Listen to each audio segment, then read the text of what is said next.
વિદ્યાર્થી મિત્રો, લાસ્ટ લેક્ચરમાં આપણે પ્રકરણ 6 નો પ્રમેય નંબર 6.6 ક્ષેત્રફળનો પ્રમેય આપણે શીખ્યા હતા કે બે સમરૂપ ત્રિકોણના ક્ષેત્રફળનો ગુણોત્તર અનુરૂપ બાજુના ગુણોત્તરના સમપ્રમાણમાં હોય છે. ક્ષેત્રફળને આપણે ABC કહેતા હતા. PQR ABC upon PQR બરાબર AB upon PQ સ્ક્વેર बराबर BC upon QR स्क्वायर बराबर AC upon PR स्क्वायर. सादो सिंपल प्रमेय तो આપણે તૈયારી કરી દીધી હશે. ત્યાર પછી એવો બીજો મોસ્ટ આઈએમપી પરીક્ષામાં ખાસ પૂછાયેલો અને સહેલો પ્રમેય પાયથાગોરસનો પ્રમેય. ધોરણ 9 માં આપણે શીખી ગયા હતા. પાયથાગોરસ થેલ્સેના શિષ્ય હતા. પાયથાગોરસનું ગણિતમાં ખૂબ જ મોટું યોગદાન છે. ખાસ કરીને કાટકોણ ત્રિકોણ માટે પાયથાગોરસે ખૂબ જ મહત્વનો ફાળો આપ્યો છે ગણિતની શાખામાં. તો પાયથાગોરસે કાટકોણ ત્રિકોણ માટે એક પ્રમેય આપેલો, એક સિદ્ધાંત આપેલો જેને પાયથાગોરસનો સિદ્ધાંત કહેવામાં આવે છે. તો પાયથાગોરસનો સિદ્ધાંત શું છે? તો પાયથાગોરસનો સિદ્ધાંત એને જો આપણે શબ્દોમાં પૂછીએ તો એવું કહીએ કે કાટકોણ ત્રિકોણનો, અહીંયા હું બોલું છું કાટકોણ ત્રિકોણ ABC કાટકોણ ત્રિકોણ છે. આ એનું સિમ્બોલ છે.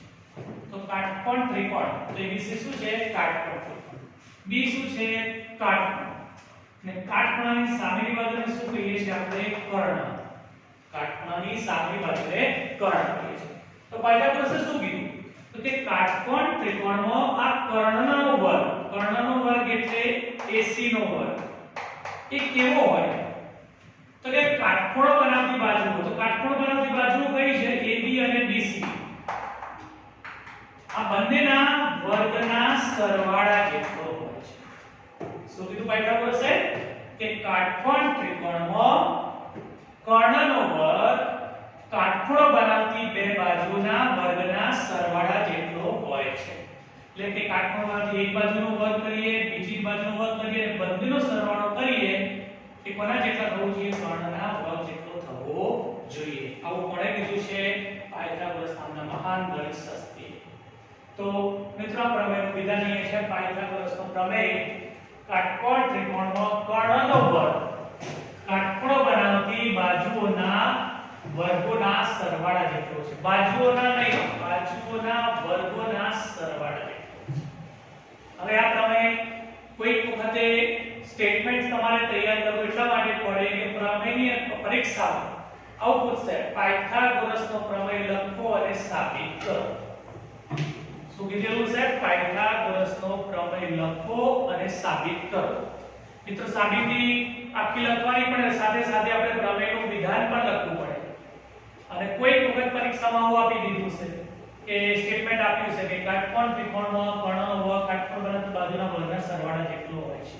ત્રીજી રીતે આ રીતે પણ આપે આખું વિધાન આપી દીધું હોય. ત્રિકોણ ABC માં ખૂણો B કાટખૂણો છે. સાબિત કરો કે AC સ્ક્વેર બરાબર AB સ્ક્વેર વત્તા AC સ્ક્વેર.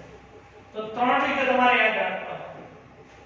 એક આ રીતે પૂછે પાયથાગોરસનો પ્રમેય લખો અને સાબિત કરો. તો આપણે વિધાન લખવાનું, પછી આકૃતિ પગ સાથે સાબિત. બીજામાં રીતે આ વિધાન આપી દીધું હોય કે કાટકોણ ત્રિકોણનો કર્ણનો વર્ગ કાટકોણ બાજુની બાજુના વર્ગના સરવાળા જેટલો હોય છે. આવું આપ્યું હોય તો આપણે આકૃતિનું પગ સાથે સાબિત. ત્રીજામાં ગાણિતિક ભાષામાં લખ્યું હોય આ જ વસ્તુને આ રીતે કે ત્રિકોણ ABC નો ખૂણો કાટખૂણો હોય તો સાબિત કરો કે AC સ્ક્વેર બરાબર AB સ્ક્વેર વત્તા BC સ્ક્વેર. તો ત્રણ રીતમાંથી ગણિત ગમે તે રીતે પૂછાય. ચોથી રીતમાં ત્રિકોણ પણ બદલી કાઢી દો. તમે એવું નહીં સમજતા કે આ જે છે ત્રિકોણ ABC નો પ્રમેય ચોપડી મળે ત્રિકોણ ABC જ પ્રમાણે પૂછાય એવું નથી. ત્રિકોણ PQR પણ કરી દે તો તમારે પછી આખો પ્રમેય ABC ના PQR સાથે સેટ કરવા અને એ પ્રમાણે પ્રમેય લખવો પડે. આપણે બધી જ રીતે પ્રેક્ટિસ કરવી પડે. અને જોવાનું કે ચોપડીમાં જે નામ આપે એ પ્રમાણેનો પ્રમેય છે કે નામ બદલેલા છે ત્રિકોણના. જો બદલ્યા હોય તો આપણા ABC સાથે એ ત્રિકોણને સેટ કરવાનો. DEF આપી દે તો ABC ને DEF સાથે સેટ કરવાનો. PQR આપી તો PQR સાથે સેટ કરીને પ્રમેય આપણી જાતે સરખો ફરીથી નવો લખવો પડે. તો પરીક્ષામાં જરા સમજવાનું કે શું આપ્યું છે એ પ્રમાણે પ્રમેય લખવાનું છે. તો હવે આપણે પ્રમેય તરફ છીએ. પ્રમેયની અંદર તમે જાણો છો કે સૌથી પહેલા જે આપેલું હોય એને આપણે સામા લઈએ છીએ પક્ષમાં. જે શોધવાનું હોય એને સામા લખીએ પક્ષાધ્યમ અને પછી પક્ષથી શરૂઆત કરીને આપણે સાબિતીની શરૂઆત કરીએ છીએ। તો આ પ્રમેયની અંદર આપણે જાણીએ છીએ શું તો પાયથાગોરસે શું કીધું હતું કે કાટકોણ ત્રિકોણ છે આપણી જોડે। શું છે આપણી જોડે? માત્ર કાટકોણ ત્રિકોણ, એનું નામ પાડેલું છે।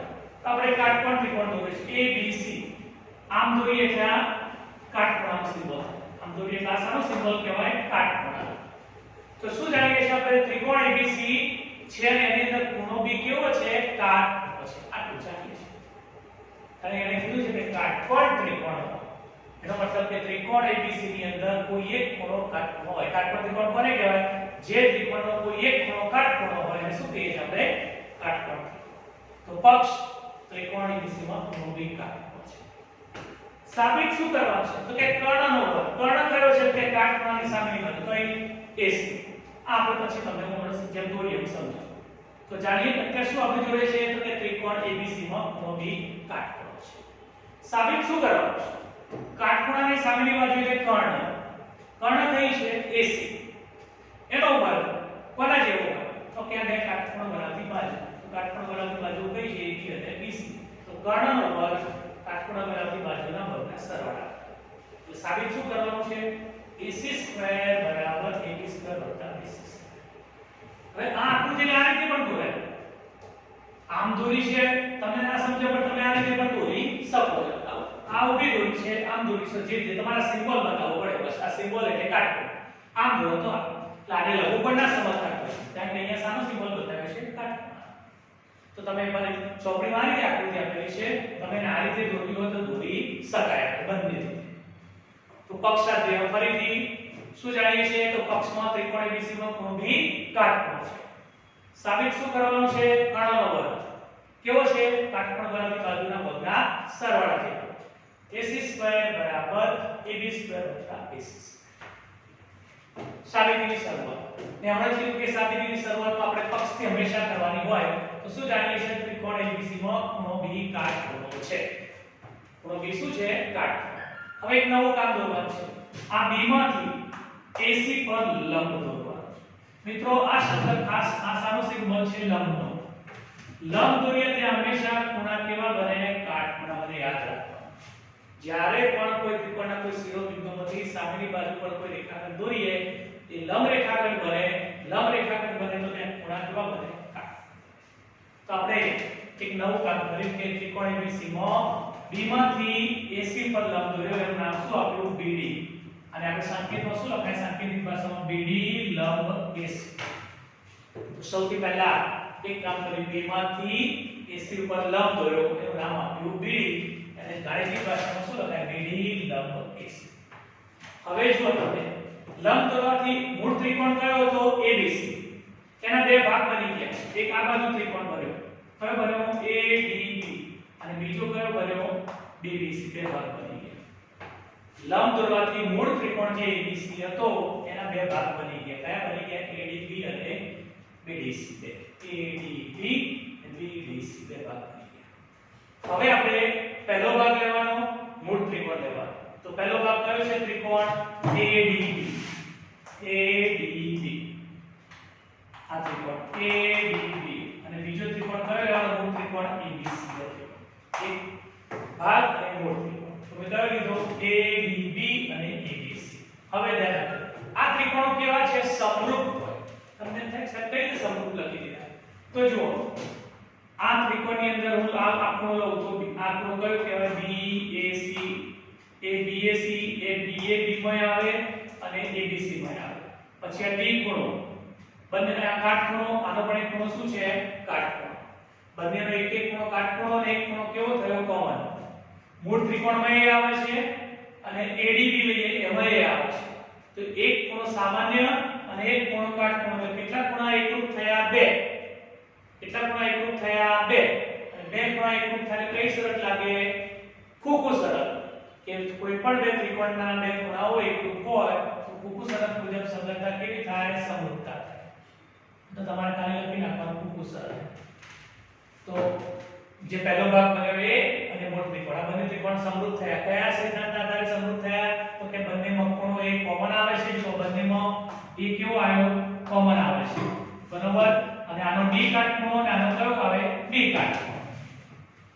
બંનેના એક એક ખૂણા કેવા આવ્યા કાટખૂણા તો ફૂફુ પ્રમેય મુજબ સંગતના સમરૂપતા ત્રિકોણ સમરૂપ આપણે ખાલી ટૂંકમાં કહું કે ત્રિકોણ સમરૂપ ફૂફુ પ્રમેય હવે ત્રિકોણ સમરૂપ તો મેં કાલે તે દિવસે સમજાવ્યું કે ત્રિકોણ સમરૂપ થાય તો અનુરૂપ બાજુઓ કેવી થઈ જાય સમપ્રમાણ અનુરૂપ બાજુ કેવી થાય સમપ્રમાણ અહીંયા કયા ત્રિકોણ છે જોઈ લો ADB અને બીજો ત્રિકોણ કયો છે આપણો ABC કયા બે ત્રિકોણ છે ADB અને ABC હમણાં તમને મેં સમજાવ્યું કે બંનેમાં એક ખૂણો કોમન હતો આનો D કાટખૂણો હતો અને B કાટખૂણો આ બે ત્રિકોણને મેં સાઈડમાં લખ્યા ADB અને ABC આ કઈ રીતે સમરૂપ થયા તો અહીંયા જોઈ લો કે એક ખૂણો બંનેમાં કેવો છે સામાન્ય આનો D લંબ દોરેલો કાટખૂણો અને પેલાનો પહેલેથી જ આપણે કાટખૂણો લીધો છે તો એક કાટખૂણો અને એક કોમન એટલે ફૂફુ પ્રમેય મુજબ આ ત્રિકોણો કેવા થયા સમરૂપ ત્રિકોણ સમરૂપ થાય તો અનુરૂપ બાજુ કેવી થઈ જાય સમપ્રમાણ તો આની અનુરૂપ કઈ કહેવાય AB તો કઈ થાય AD upon AB પછી બીજી કઈ આવે BD upon BC અને ત્રીજી કઈ થાય AB upon AC આપણે શીખ્યા હતા કે ત્રિકોણો સમરૂપ થાય તો અનુરૂપ બાજુઓ સમપ્રમાણ થાય અનુરૂપ બાજુઓ સમપ્રમાણ થાય અહીંયા આપણે ત્રીજી લખવી હોય તો લખી શકીએ અહીંયા બે લખ્યું છે જો AD upon AB બરાબર AD upon AC કેમ કે આપણે AB ની જરૂર છે પણ ત્રીજી બાજુએ સમરૂપ લખવું તો લખી શકાય કઈ લખાય BD upon BC તો જ્યારે બે ત્રિકોણો સમરૂપ થાય ત્યારે અનુરૂપ બાજુઓ કેવી થઈ જાય સમપ્રમાણ હવે આપણે જરૂર કોની છે AB સ્ક્વેર ની તો આપણે ત્રણમાંથી AB વાળું જે આવતો ને એ બંને લીધા તમને પ્રશ્ન થાય સાહેબ આ કેમ ના લીધું તમારે જરૂર કોની છે AB સ્ક્વેર ની તો AB વાળા કયા આવે છે આ બંને લીધા તો એ બંને સરખાય ચોકડી ગુણાકાર તો AB ગુણ્યા AB એટલે AB સ્ક્વેર AD ગુણ્યા AC તો આપણે કોની કિંમત મળી ગઈ AB સ્ક્વેર બરાબર AD ગુણ્યા AC આપેલું હવે બીજું કઈ જરૂર છે AC તો AC માટે આ બાજુનો ત્રિકોણ લેવાનો છે ત્રિકોણ બદલવાનો ADB ની જગ્યાએ કયો ત્રિકોણ લેવાનો છે હવે BDC હવે કયો લેવાનો છે BDC હવે ત્રિકોણ લેવાનો BDC અને આનો મૂળ તો જે છે ABC અહીંયા એક પેલાના જેમ જ બધું ફરીથી જેમ ABD અને ABC સમરૂપ હતા એ જ રીતે બીજો ત્રિકોણ એનો ભાગ બન્યો BDC એ પણ મૂળ ત્રિકોણ કેવો હોય સમરૂપ હોય તમે શરૂઆતમાં સાહેબે કીધું હશે કે કોઈ પણ ત્રિકોણમાં વેધ દોરીએ તો વેધથી જે બે ત્રિકોણો બને એ બે ત્રિકોણો એકબીજાને તો સમરૂપ હોય અને મૂળ ત્રિકોણને પણ કેવા હોય સમરૂપ હોય તો વેધ દોર્યો એનાથી પહેલો કયો ત્રિકોણ બન્યો ADB એ મૂળ ત્રિકોણ બને ABC ને સમરૂપ હોય બીજો કયો ત્રિકોણ બન્યો BDC તો BDC પણ કેવો હોય મૂળ ત્રિકોણને સમરૂપ હોય ફરીથી પહેલાના જેમ જ ત્રિકોણો સમરૂપ તો અનુરૂપ બાજુ કેવી થઈ જાય સમપ્રમાણ તમારે અહીંથી લખ્યું તો લખી શકો છો પહેલી આની BD તો આની કઈ આવે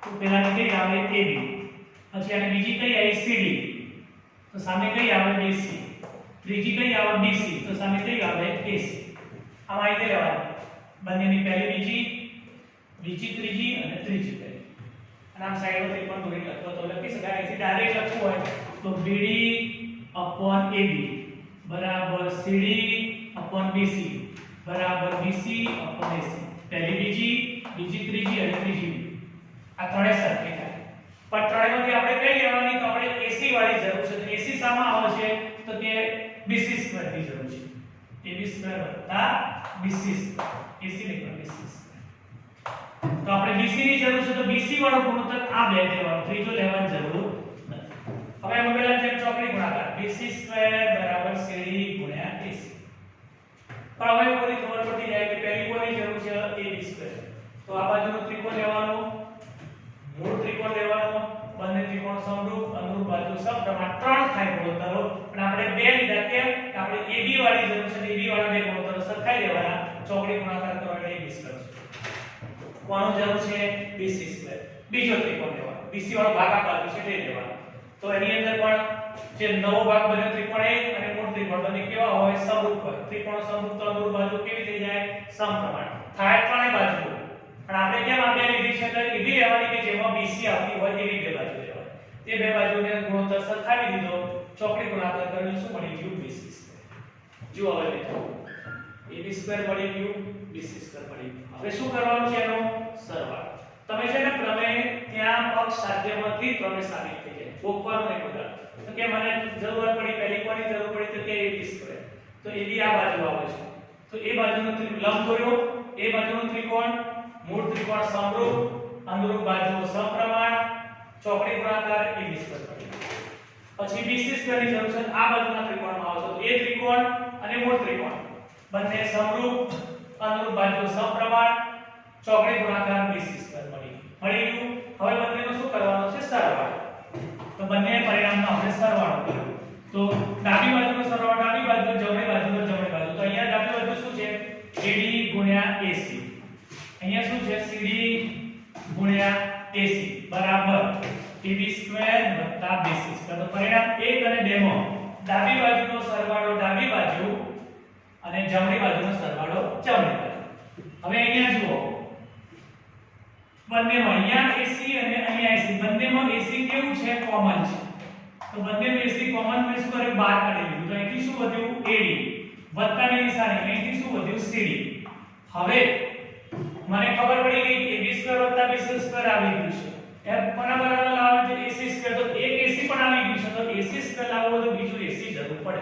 એનો મતલબ AD અને CD નો સરવાળો કેટલો થવો જોઈએ AC થવો જોઈએ. તે આકૃતિમાં આપણને દેખાય છે. જુઓ AD અને CD બેનો સરવાળો કરીએ તો આપણી કેટલી બની જાય AC બની જાય. તો જ્યાં AD વત્તા CD છે ત્યાં શું લખવાનું AC. કેટલા AC થયા 2 તો AC². તો આપણે જે પ્રમેય સાબિત કરવાનો હતો કે કર્ણનો વર્ગ કાટખૂણો બનાવતી બાજુના વર્ગના સરવાળા જેટલો હોય છે. સમજાય છે મિત્રો? એકદમ સિમ્પલ અને સરળ પ્રમેય છે. પહેલું કામ પ્રમેયનું વિધાન. પ્રમેય કઈ રીતે પૂછાય છે એની રીતે 3 રીતે પાયથાગોરસનો પ્રમેય લખો અને સાબિત કરો. બીજી રીતે પૂછાશે કાટકોણ ત્રિકોણમાં કર્ણનો વર્ગ કાટખૂણો બનાવતી બાજુના વર્ગના સરવાળા જેટલો છે. વિધાન આપી દીધું.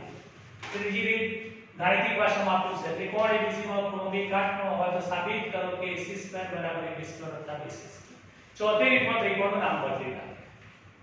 ધારો કે નામ બદલી નાખે આવું ત્રિકોણ PQR માં ખૂણો Q કાટખૂણો છે. તો સાબિત કરો કે PQ² + QR² બરાબર PR. તો તમારે આપણું વ્યાખ્યા બદલાઈ જાય. P અહીંયા Q કાટખૂણો છે Q અહીંયા લખવું પડે PQR.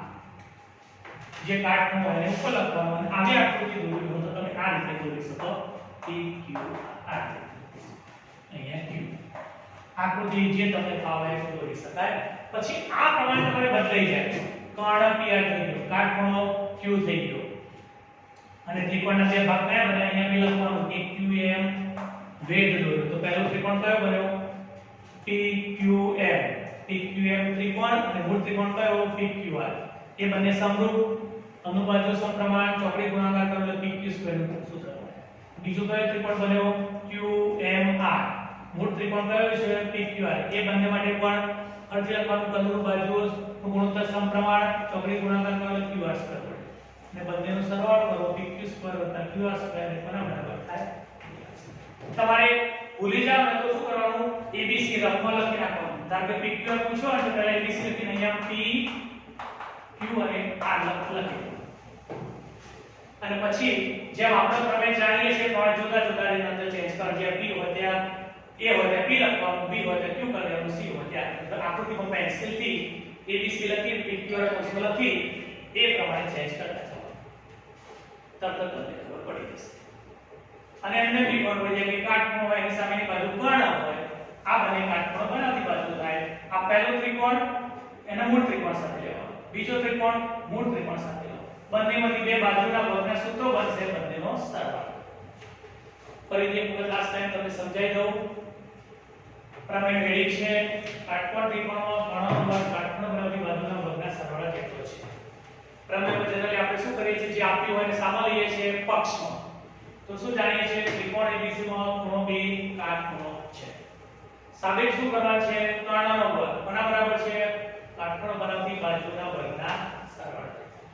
આકૃતિ દોરવાની ABC. મિત્રો આ કાટખૂણાનો સિમ્બોલ લખવો ફરજિયાત છે. નહીં લખો તો માર્ક્સ કપાશે. કેમ કે કાટખૂણો એની સામેની બાજુ કર્ણ. આકૃતિ દોરવાની. પહેલું શરૂઆત પક્ષથી થાય કે કોણ બી કેવો છે કાટકોણ છે. નવું કામ શું દોરીએ છે બી માંથી AC ઉપર લંબ દોર્યો. તેની લંબ AC લંબ દોરવાથી મૂળ ત્રિકોણના બે ભાગ બની ગયા. મૂળ ત્રિકોણ કયો હતો ABC. કયા બે ભાગ બન્યા એક ADB અને બીજો BDC. આ બે ત્રિકોણ બન્યા. શરૂઆતમાં આપણે શીખ્યા કે કોઈ પણ ત્રિકોણમાં કાટકોણ ત્રિકોણમાં કર્ણ પર વેધ દોરીએ તો વેધથી જે બે ત્રિકોણો બને એ બંને ત્રિકોણો એકબીજાને સમરૂપ હોય અને મૂળ ત્રિકોણને પણ સમરૂપ હોય. તો વેધથી કયા બે ત્રિકોણ બન્યા ADB બીજો BDC એ બંને એકબીજાને સમરૂપ હોય. પાછા મૂળ ત્રિકોણ તો ADB મૂળ ત્રિકોણ ABC ને પણ સમરૂપ હોય અને BDC મૂળ ત્રિકોણ ABC ને સમરૂપ. તો વેધથી બનતા બંને ત્રિકોણો મૂળ ત્રિકોણને સમરૂપ હોય છે. શાના આધારે તો કે ફૂફુ પ્રમેયના આધારે. એક ખૂણો કોમન આવે એક ખૂણો કાટકોણ આવે બંને. તો ફૂફુ પ્રમેય મુજબ બંને ત્રિકોણો સમરૂપ થાય. તો પહેલો જે બન્યો એક ખૂણો ત્રિકોણ અને મૂળ ત્રિકોણ બંને કેવા હોય સમરૂપ. શાના આધારે ફૂફુ પ્રમેયના આધારે. ત્રિકોણો સમરૂપ અનુરૂપ બાજુઓ સમપ્રમાણ ત્રણેય થાય. પણ આપણે ત્રીજી તમે પરીક્ષામાં લખી લેશો તો વાંધો નથી. ત્રણેય લખ્યું તો લખી જાય અનુરૂપ બાજુઓ સમપ્રમાણ. અને કઈ રીતે લખ્યું હોય ખબર ના પડે તો આ રીતે મેં શીખવાડ્યું. આની પહેલી બીજી ભાગ્યા આની પહેલી બીજી.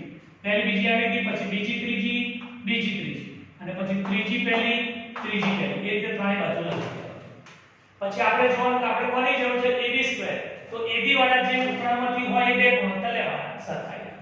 ચોકડી ગુણાકાર કરી દેવાનો. AB² નું સૂત્ર મળી. બીજો ત્રિકોણ BDC એ પણ મૂળ ત્રિકોણને સમરૂપ હોય. ફરીથી પાછું ત્રિકોણો સમરૂપ અનુરૂપ બાજુઓ સમપ્રમાણ.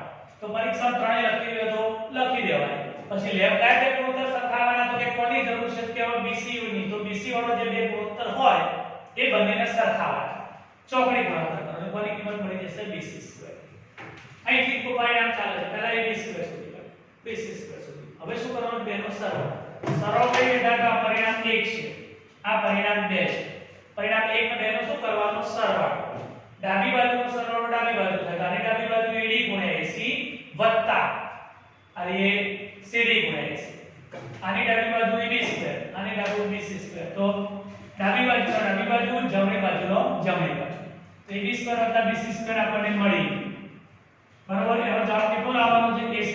તો હવે એના માટે ધ્યાન આપવાનું છે કે આ પહેલામાં AC છે બીજામાં AC છે. બંનેમાંથી AC ને શું કરી દીધું કોમન કાઢી દીધું. AC નીકળી ગયું. અહીંયા શું વધ્યું AD. અહીંયા શું વધ્યું CD. કૌંસમાં શું વધ્યું AD નિશાની સારી છે વત્તાની AD + CD. હવે એક AC આવી ગયો તો AD + CD મને ખબર છે કે AC દઉં છે છતાં આપણે અહીંયા સમજી લઈએ કે A' D' C હોય તો A થી D નો સરવાળો અને D થી C નો સરવાળો બે ટુકડા ભેગા કરી નાખીએ તો આખો ટુકડો કયો બની જાય AC બની જાય. એનો મતલબ AD + CD બરાબર છે AC. AC ગુણ્યા AC તો શું થઈ ગયું AC². સાબિત શું કરવાનું હતું કે કર્ણનો વર્ગ કાટકોણ ત્રિકોણમાં કર્ણનો વર્ગ કાટકોણ બનાવતી બાજુના વર્ગના સરવાળા જેટલો હોય છે. તો આ છે પાયથાગોરસનો પ્રમેય. મિત્રો આ ચેપ્ટરની અંદર 6.6 અને 6.8 બે પ્રમેય છે અને 6.1 2 અને 3 માંથી જે દાખલાઓ બોર્ડના નવા જે માળખા પ્રમાણે આવ્યા છે એ પ્રમાણેના દાખલાઓ છે એ તમારે ટીક કરવા છે. અહીંયા ચેપ્ટર પૂરું થઈ જાય છે. રચનાઓની અંદર એક લેક્ચર આપણે લેવાઈ ગયું છે. એ લેક્ચરની અંદર સ્પર્શકની રચનાઓ પતી ગઈ છે અને હવે બીજો એક લેક્ચર આવશે જેની અંદર બાકીની રચનાઓ થઈ જશે અને રચનાનું ચેપ્ટર પણ પૂરું થઈ જશે. એટલે અહીંયા આપણે લગભગ 15 માંથી 10 ચેપ્ટર પૂરા થઈ જાય છે. પહેલું પૂરું બીજું પૂરું ત્રીજું ચોથું એટલું બાકી રહે. પાંચમું પૂરું છઠ્ઠું પૂરું સાતમું પૂરું આઠમું પૂરું નવમું પૂરું પછી 10મું વર્તુળ બાકી રહે. 11 રચના પતી ગયું 12 13 અને 14 ટોટલ 5 ચેપ્ટર બાકી રહે. આપણે માત્ર 15 ચેપ્ટરમાંથી 5 ચેપ્ટર બાકી રહે એટલે કે 70% કોર્સ અહીંયા ગણિતમાં આપણે દિવાળી પહેલા પૂરો થઈ જાય છે. તમને આ 8મી તારીખ સુધી આપણે ઓનલાઈન અભ્યાસક્રમ ચાલુ રહેશે. તારીખ 9મી થી 9 નવેમ્બર થી 22 નવેમ્બર સુધી આપણે એટલે કે 2 વીક રજા આપવાની છે ઓનલાઈન શિક્ષણમાં. તમારે ક્યાં જવું હોય સાહેબને પણ બહાર જવાનું હોય બધું છેલ્લા ઘણા સમયથી આપણે સતત ચાલે છે તો 2 વીક વેકેશન છે અને પછી 23 નવેમ્બરથી સોમવારથી પાછું આપણું ઓનલાઈન રેગ્યુલર શિક્ષણ ચાલુ થશે. મેવાઈ સરકારનો જે નવો આદેશ આવે શક્યતાઓ છે નવેમ્બરના એન્ડમાં અથવા ડિસેમ્બરમાં સ્કૂલો ચાલુ થવાની. જો ચાલુ થઈ જશે તો કોઈ પ્રશ્ન છે નહીં આપણો અને ફરીથી પછી પાછા બાકીના 5 ચેપ્ટર અને આ ચાલે લીધા બધા જ ચેપ્ટરનું રિવિઝન કરાવવાનું રહેશે. એટલે આપણે એક સાથે પહેલા જ્યારે પણ ટ્યુશન ચાલુ થશે ત્યારે બે કામ સાથે ચાલુ કરીશું. એક બાજુ નવો સિલેબસ છે પૂરો થશે અને સાથે સાથે જે ચલાયેલા ચેપ્ટર્સ છે બધાનું રિવિઝન પણ થશે. લગભગ બધાની અંદર સાયન્સ લિટરેચર કોર્સ પૂરો થઈ ગયો છે. ગણિત, વિજ્ઞાન, અંગ્રેજી, સમાજ બધા હોય. તમે એનું જોઈ લેજો. મેં આપણે મોકલી દીધેલું છે અને રિવાઇઝ થયેલો પણ નવો આવ્યો છે. કરેક્શન કરી થોડું કન્ફ્યુઝન હતું તો ફરીથી પાછું વર્ડનો આવ્યો છે નવો.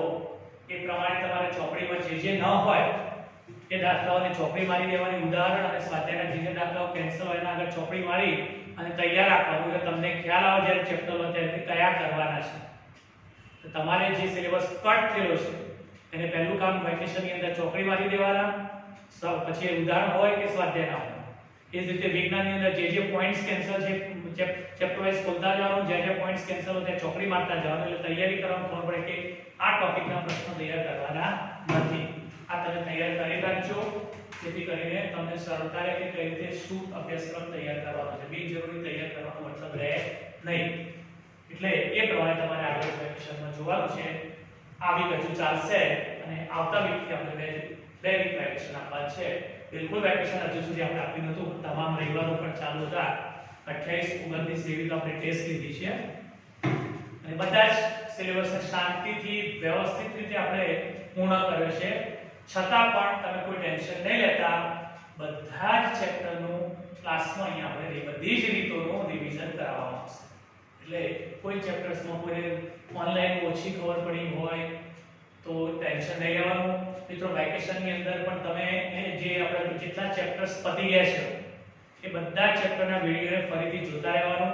14 દિવસની બીજું ટાઈમ ટેબલ તમારે બનાવી દેવાનું કે જે ચેપ્ટરની રીત તમને ખબર ન પડી હોય એના વિડિયો પાછા ખોલી અને ફરીથી એને સમજવાના અને જાતે દાખલા ગણવાનો પ્રયત્ન કરવાના. ટીક કરાયેલા જે દાખલાઓ ટીક તમે કરી દેશો એને રફમાં ગણી નાખજો વેકેશનની અંદર એટલે કામ પતી જાય આપણું. અને પછી આપણે એની નોટ્સ પણ બનાવીશું. મેઇન વસ્તુ કે કયો કોર્સ કેન્સલ થાય છે એને તમારે કેન્સલ કરી દેવા છે નોટની અંદર ચોપડાની અંદર તો તમને ખ્યાલ આવે. અને વેકેશનની રીતે નથી લેવાનું. આ બધા ચેપ્ટર્સ ચાલી ગયા છે. બધા ચેપ્ટર્સના વિડિયો ગણિત, વિજ્ઞાન, અંગ્રેજી, સમાજ બધાના જે ચેપ્ટર્સમાં પછી સાયન્સ હોય, મેથ્સ હોય કે ઇંગ્લિશનો કોઈ ટોપિક હોય ડાયરેક્ટ ઇનડાયરેક્ટ હોય જેમાં સમજણ ના પડી હોય એના વિડિયોઝ ફરીથી જોવાના, ફરીથી સમજવાના 2-3 વખત. કારણ કે 10મું છે. વેકેશન એના માટે નથી. વેકેશન આ જે ચાલી ગયેલો કોર્સને તમને રિવાઇઝ કરવા માટે, તમને એનું પુનરાવર્તન કરવા માટે આપણે આપેલો છે. તો તમારે એ 14 દિવસની અંદર એ બધી જ વસ્તુ ફરીથી 4 વિષયનું વિડિયોઝ તૈયાર કરી વાંચી લેવાના, જોઈ લેવાના અને પછી જ્યારે પણ આપણે 23મી થી ઓનલાઈન તો ચાલુ થશે જ અને સરકાર જો રેગ્યુલર ક્લાસની શરૂઆત તરફ કહેશે તો આપણે એ પ્રમાણે પછી શરૂ કરીશું. ઓકે, બધાને happy Diwali, happy new year. ખૂબ શાંતિથી અને વેકેશનનો સંપૂર્ણ સદુપયોગ કરજો. તૈયારી કરવાની. આપણે 10માં છીએ, બોર્ડમાં છીએ. સહેજે કચાસ ના રહી જાય. હવે ખુલવાના છે ટ્યુશન અને સ્કૂલ નક્કી છે. પરીક્ષા લેવાશે 10મા 12મામાં કશું માર્ક પ્રમોશન આવવા નથી. કન્ફર્મ પરીક્ષા લેવાની છે. તો તમે કોઈ એવા ગફલતમાં કે અસમંજસમાં રહેતા નહીં કે નહીં લેવાય. કમ્પ્લીટ પરીક્ષા લેવાશે. એટલે વેકેશનની રીતે નહીં પણ રેગ્યુલર તૈયારી કરવાની છે. તમામ ચેપ્ટર્સના વિડિયો ફરીથી બધા જોવાના. ટાઈમ ટેબલ બનાવી દેવાનું કે ભાઈ આ દિવસે 4 કલાક પાડી દેવાના કે ભાઈ 2 કલાક સવાર સાંજ ગણિત વિજ્ઞાન, સાંજે સમાજ વિજ્ઞાન, અંગ્રેજી રીતના બધા ચેપ્ટર ફરીથી એક વખત રિવિઝ કરજો. અને રિવાઇઝ કરશો તો તમને બધું જ ફરીથી પાછું ચાલેલું યાદ આવી જશે. અને પછી આપણે ક્લાસમાં રિવિઝન પણ કરીશું. કોઈ ટેન્શન વગર વેકેશન એન્જોય કરો, માંડજો. ફરીથી હેપી ન્યુ યર.